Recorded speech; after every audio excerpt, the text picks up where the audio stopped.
ಒಂದೇ ನಿಮಿಷ, ಅರ್ಧ ಗಂಟೆ ತಗೋತೇವೆ.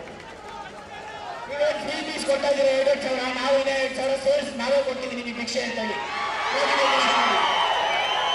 ನೋಟಿಫಿಕೇಶನ್ ಮಾಡಿ. ನೀವು ನಾವೇ ಭಿಕ್ಷೆ ಕೊಡ್ತೀವಿ ನಿಮಗೆ.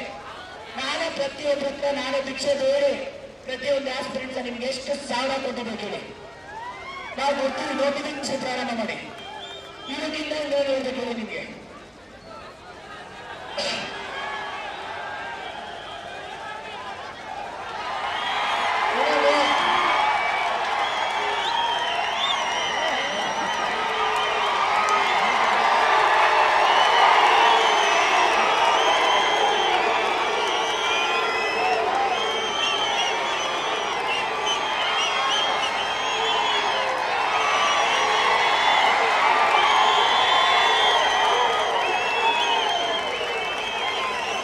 ಭಿಕ್ಷೆ ಕೊಡಿ, ಭಿಕ್ಷೆ ಕೊಡಿ, ಆಯ್ತು ನೋಡಿ ಅವರು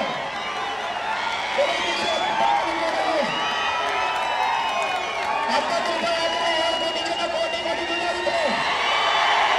7 ರೂಪಾಯಿ ಆದರೆ 7 ಕೋಟಿ ಜನ ಕಾಂಪಿಟೇಷನ್ ಕರ್ನಾಟಕದಲ್ಲಿ 1 ರೂಪಾಯಿ 100 ರೂಪಾಯಿ 100 ರೂಪಾಯಿ ಎಷ್ಟು ಕೊಟ್ಟಾಯ್ತು ಹೇಳಿ? 700 ಕೋಟಿಗಳಿಗೆ ಕಳೆಯೋದು ಒಬ್ಬರು 100 ರೂಪಾಯಿ ಬಿಟ್ರೆ. ರಾಜ್ಯ ಸರ್ಕಾರ ಇವಾಗಾದ್ರೂ ಹೆಚ್ಚಿಕೊಂಡು ನೀವು ಈ ಒಂದು ವಿಡಿಯೋ ಕಾನ್ಫರೆನ್ಸ್ ಅಲ್ಲಿ 1000 ಮೀಟಿಂಗ್ ಮಾಡ್ತೀರಾ.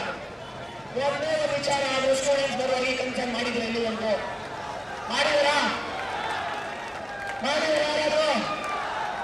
ಇವತ್ತು ಸ್ಟೂಡೆಂಟ್ ಏಜ್ ಕ್ರಾಸ್ ಆಗ್ತಾ ಇದೆ, ಸ್ಟ್ರೆಸ್ ಆಗ್ತಾ ಇದೆ, ಸೋಷಿಯಲ್ ಪ್ರೆಷರ್ ಆಗ್ತಾ ಇದೆ, ಫೈನಾನ್ಷಿಯಲ್ ಬರ್ಡನ್ ಆಗ್ತಾ ಇದೆ.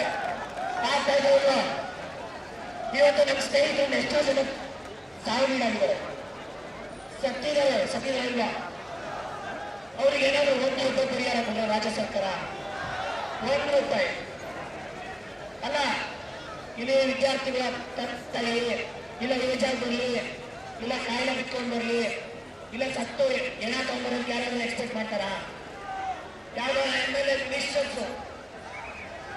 ಮಿನಿಸ್ಟರ್ಸು ನಿಮ್ಮ ಮಕ್ಕಳು ಯಾರಾದ್ರೂ ಇಂಡಿಯಾದಲ್ಲಿ ಕರ್ನಾಟಕ ಬಿಡಿ, ಇಂಡಿಯಾದಲ್ಲಿ ಯಾರು ಓದ್ತಾ ಇಲ್ಲ, ಎಲ್ಲ ಫಾರಿನಲ್ಲಿ ಓದ್ತಾ ಇದ್ದಾರೆ. ಸಪೋಸ್ ನಿಮ್ಮ ಮಕ್ಕಳು ಇದ್ರು ಕೂಡ ನಿಮಗೆ ಕನ್ನಡ ಬರಲ್ಲ ಅವ್ರಿಗೆ ಮಾತಾಡಕ್ಕೆ, ಹೌದಲ್ವಾ? ಈ ಒಂದು ಪರಿಸ್ಥಿತಿಗೆ ಕರ್ನಾಟಕದಲ್ಲಿ ನಾವು ನೋಡ್ತಾ ಇದ್ದೀವಿ. ಈಗ ನೋಡ್ತಾ ಇದ್ರೂ ಇಲ್ಲ. ನಾವು ಹೋರಾಟ ಮಾಡೋಂಥ ಮೂಲ ಉದ್ದೇಶ ಸರ್ಕಾರದಲ್ಲಿರುವ ಖಾಲಿ ಹುದ್ದೆಯನ್ನ ಭರ್ತಿ ಮಾಡಿ ಅಂತೇಳಿ. ನಾವು ಸೆಪ್ಟೆಂಬರ್ 25ನೇ ತಾರೀಕು ಹೋರಾಟ ಮಾಡಿದ್ಮೇಲೆ ಒಂದೇ ನೋಟಿಫಿಕೇಶನ್ ಆಯ್ತು. ಆವಾಗ ರಿಸರ್ವೇಶನ್ ಇಶ್ಯೂ ಇತ್ತಾ ಇರಲಿಲ್ಲ.